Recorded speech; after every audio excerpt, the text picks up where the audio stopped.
Alright, so you've chosen for me to read Say Yes Summer by Lindsay Roth Culley, and so far I am enjoying it. It's pretty short, so I just got like 50% into it, so I just feel like I'm just gonna fly through this. So far it's like a summery, fun time. I'm enjoying it. Essentially, I kind of explained it, in the intro, but essentially follow this girl, and her name is Rachel, and she is kind of one of those people that kind of just sort of said no to everything. Like, she never really did a lot in high school.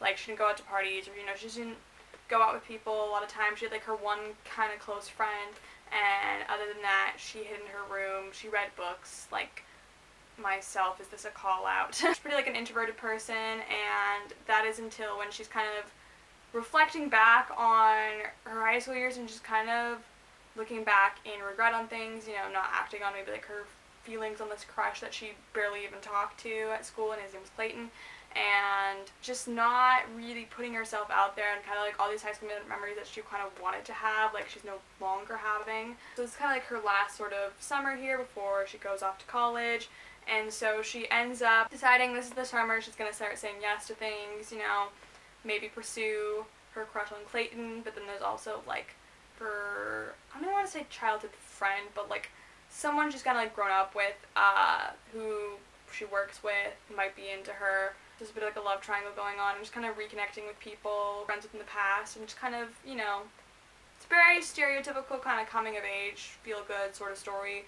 and I'm enjoying it. I like those kind of books. I love those coming of age, feel good sort of stories, and kind of, like, putting yourself out there sort of thing, kind of being the message, or, like, you're never gonna grow or like get the things you want. If you wait for them to happen to you, you have to kind of go after them yourself. So I kind of like that message going into it. This is just cute. I like the love story. There's a bit like a love triangle, and I don't know.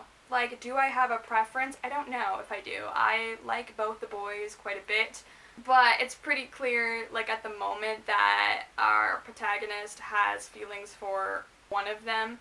So I don't really know what direction the story's going to go. At the moment, we've kind of seen more of specifically one of them. So I don't know if we're going to go down that route. I mean, I'm assuming so. I'm guessing so. But I don't know for sure. Is it going to be, like, her crush on Clayton because she has feelings for him? Or we have, like, Miles, who is someone she's kind of grown up with. So to some extent childhood friends. But, like, they, at the moment, just kind of just been interacting with him, like, at work and stuff like that. Like, they've never been, like, close. They've just kind of, like, mutually sort of known each other, but now, like, she's kind of starting to talk to him a bit more outside of work. He kind of seems to have, I guess, more going on with him than Clayton does. Clayton's kind of just your stereotypical, like, nice guy. He's cool, he's popular, and he likes Rachel. I guess his plot line is that, like, he has this ex-girlfriend, which Rachel is extremely jealous of, and despite the fact, like, I get, like, they're not even together, she's kind of just still worried, I guess, he's gonna go back to her or something, which I don't think that's necessarily the best way to start off a relationship. She doesn't seem to, while she likes him, she doesn't seem to trust him, which is interesting. Every time, like, Bethany, Clayton's ex, kind of keeps getting brought up, she's kind of just worried about it, anxious about it, and is asking people about it, and she can't seem to, like, while there's good things that seem to happen with their relationship and their dynamic and stuff like that, she can't really seem to focus on that because she's so blinded by this jealousy. I feel like she just needs to get over it because Clayton seems like a nice guy, so unless the book turns another way, but she's kind of, like, a little jealous much, like it's a little much, and Miles is kind of jealous of Clayton because it's pretty clear he likes her, whether or not Rachel's put the pieces together yet or not. Miles is he's nice. She wasn't quite fond of him, like, she kind of got annoyed with him, like, at the beginning, but now they've kind of striked up a bit of a friendship, I guess. I don't know what direction's gonna go, because Miles definitely has, like, a lot going on with him, like, with grief, and he has anxiety, and he has something else too, but I cannot remember what it was at the top of my head. So I feel like, I don't know, as a character, I feel like Miles has more going on with him than Clayton, so I don't know if that means she's gonna end up with Miles in the end, or what. I don't know. I'm curious to see who she's going to end up with, because there's definitely a love triangle aspect. But yeah, it's just standard summary rom-com. It's a fun time. I'm quite enjoying it, and I like reading it. I like the story. I like the characters. If you're in that kind of summer to pretty slump still, and you want some summery good times, I would recommend this.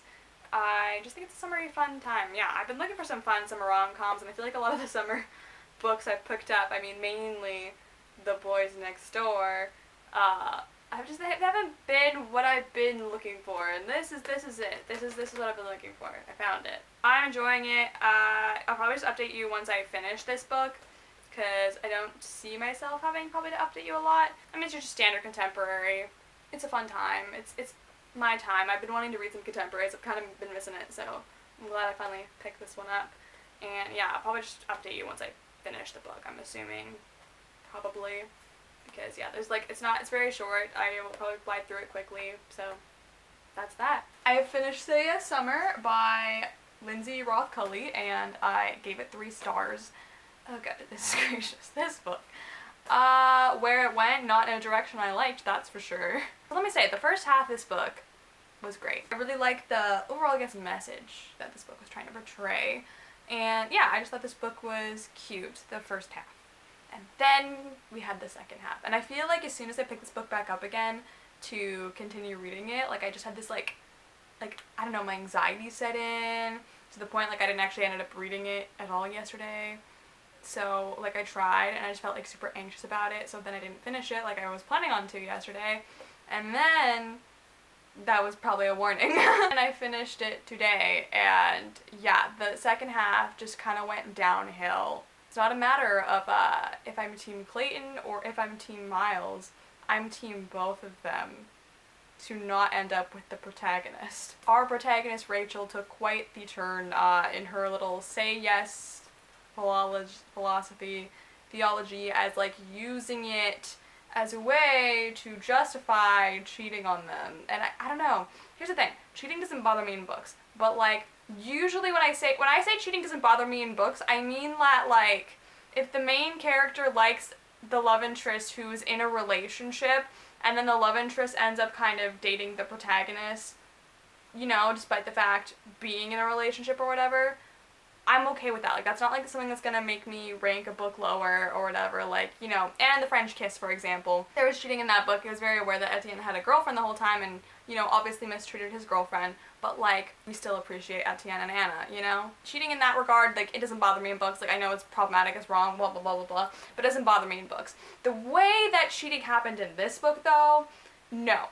Absolutely not. Especially when we had our protagonist who clearly had trust issues with Clayton, because he had this ex-girlfriend who he was still friends with and hanging out with her, and she was very paranoid and clearly had trust issues and did not trust him to not ditch her and date this other Bethany girl again.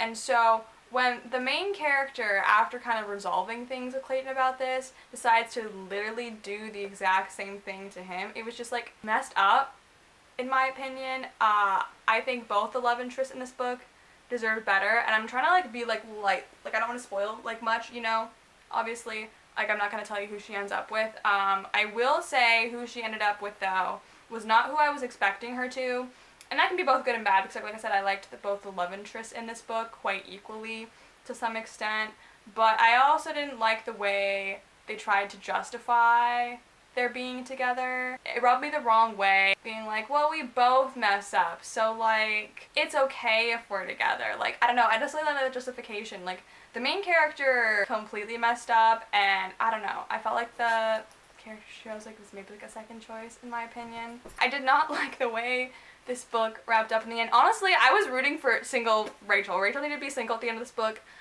That's what I wanted, and unfortunately that didn't happen, which obviously, here's the thing, I mean, I don't want to say this, like, putting this out there, that I want more characters to end up single at the end of the books, but, like, if they really screw up, and I mean, like, really screw up, like, they cheat on both the characters, like, screw up, maybe they don't need to end up, maybe she doesn't need a love interest in the end, maybe she doesn't need to end up with anyone, and I personally think that this could have been, like, this did have, like, a lot of coming-of-age sort of elements to it that I really enjoyed, but I think this book actually wrapping up, you know, showing that there is consequences to your actions, and her not having a guy to end up with would have been a better ending than her ending up with one of the guys. I'm kind of pissed that she's not single, which I don't say that lightly. Like, I do think like I said, I like both the boys. I liked her with both the boys. and I thought their dynamics individually were really cute, and they both had really nice moments. I just think the cheating was a bit much, especially at the beginning of a relationship. That's just like red flag. Get away from her, like, just no. I just don't necessarily like that they started a relationship on that, you know, when she was treating them both like a second choice. I feel like the whole, like, your actions have consequences was definitely, like, a theme here, yet, like, in the end, did her actions actually have consequences? Well, she had a little fight, but they're resolved and she lives happily ever after. So, like, everything she did, I guess it was okay because it led her to this guy. So, it's all okay now. Like, no, I don't like that message. I just think, you know, there's sometimes that maybe the main character doesn't need to end up with someone. Like, if, like, she hadn't been a plot line, I would have been totally, you know, all for this ending. Like, I don't think cheating should have been a plot line. Like, It's Always Been You would have been, like, you know, like, doing something like that rather than just, like, have, like, I can't decide. And just, like, the way she tries to justify it, too. Being like, well, I'm saying yes to everything this summer, you know, as it's say yes summer. So I might as well say yes to both of them. Just, like, there was, like, a party that was brought up that they were both going to, and I knew as soon as it brought up, like, that's where stuff was gonna go down, and sure enough, it did. I'm not one who likes third act conflict. No one really does. And usually in that point of the story, you're supposed to be pretty upset with stuff. You know, you're supposed to feel like, you know, upset because you want the characters to be together and they're not together. So you feel just, like, upset with that, and you're just waiting for the characters to, like, actually, like, admit their feelings and get together in the end or whatever. In this book, I was having a grand old time with the third act conflict because you knew what was coming, and you knew, like, that these, like, things are gonna blow up in her face, and honestly, I didn't feel bad for her. I felt like she really deserved it, not gonna lie. Same time, like, the way, like, the build up to the third act conflict was dumb, given the cheating sort of thing. So, I don't know, I just don't think I can justify the cheating here. I just, like, I know, like, it wasn't, like, technically official, but she was very clearly seeing both of them, and they both clearly very much liked her a lot. So it's not like, oh, I'm just casually dating and she tried to make it that kind of thing. It's not. No, buddy. You didn't tell the other characters what your intentions were, because if she was clear about, like, it's one thing to casually date but be upfront about it so that everyone kind of knows, and that's one thing, and then if it's still consensual, cool. But if you're not upfront about it and you're just doing it behind the other person's back and you know, like, you're doing it guiltily, then, like, is it justified? Like, that's cheating. I guess I like some of the overall message of this book being like, you know, say yes to things you want to do. Don't, like, just say yes to everything. Like, saying no all the time isn't necessarily great, but saying yes all the time also isn't great. Like, you know, there's a happy medium. So that was a message. I thought definitely pushing her outside of her comfort zone would have been more of a thing, which, I don't know, maybe it wasn't. And yeah, like, that your actions have consequences, but that plot, that theme didn't really come through given the ending of this book. So I will say this is one of the better written love triangles I've read in a book, because it definitely is one of those, like, it wasn't obvious from the start, because like I said, I thought she was going to end up with a completely different character. So it's one of those books that, like, it's not obvious who she's going to end up with. I think both of them were both really likable, so I really liked them both, and I was happy with whatever one she ended up with until I didn't want her to end up with anybody. I liked that love triangle element, which is surprising, because, like, I was constantly switching sides. At first I was on one side, and then they convinced me to be on the other side, and then they were convinced me to be like, I'm just rooting for these boys to not be with her. That's my thoughts, I think. I think I've wrapped it up. This could have been a 4-star, could have been a 5-star, honestly. Unfortunately, here we are, disappointed. It just went so downhill. It's unfortunate.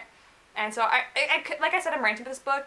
I did give it 3 stars because I did enjoy the first half quite a bit, and I still had quite a lot of enjoyment reading the second half of the book, but I just really don't like how things played out in the second half. So it kind of reminds me a bit of Waiting for You by Suzanne Colasanti, but that book didn't have cheating in it. It had, like, a similar love triangle in that we have the guy she's had a crush on and her childhood friend. So I feel like if you like this book, or you have read this book, I haven't seen a lot of people talk about this book, but if you have read this book and you did enjoy it, then I would recommend checking out Waiting for You. I gave both of these 3 stars, and I feel pretty similarly, more, like, that one, I didn't have a good time with it. It's a little bit older YA, so maybe that's why. But, like, these books are pretty similar, aside from, like, pushing yourself out of your comfort zone, like, that sort of plot line. But, like, if you liked the love triangle in this, I feel like you'd love the love triangle in that, too. Though in that one it's a bit more obvious. Like, it was pretty obvious that she was gonna end up in Waiting for You, whereas like Say Yeah Summer, I was constantly guessing, and I was constantly wrong. And yeah, I was kind of surprised when I got to the end of the book and I'm like, oh, that's what she ended up with. But like, I'm not mad because, like I said, I like both characters, but I was definitely expecting her to end up with the other guy, and that was gonna be the end game, because that's definitely what I was convinced of. So unfortunately for you, you have chosen the wrong book. So I will link the video of me talking about Better Than the Movies, and then you can continue on. But yeah, this was a dud. I'm sorry.